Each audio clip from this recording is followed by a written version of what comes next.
Lakshmi tour and travels नाम सु company साल है ये है अयोध्या मथुरा काशी वैष्णो देवी दर्शन करवावे ये नीम का थाना का रहवन वाला यहाँ का भट्टे है घर बार मावड़ी राजपाल जी बगड़िया है नेक बड़ा दिलदार बाबा श्याम की कृपा सु तगड़ो चाले कारोबार।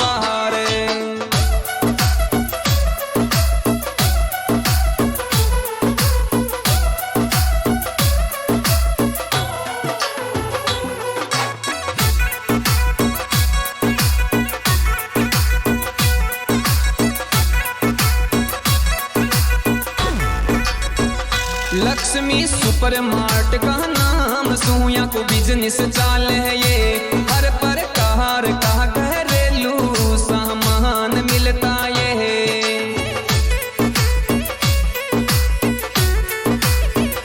लक्ष्मी सुपर मार्ट का नाम सुया को बिजनेस चाल है ये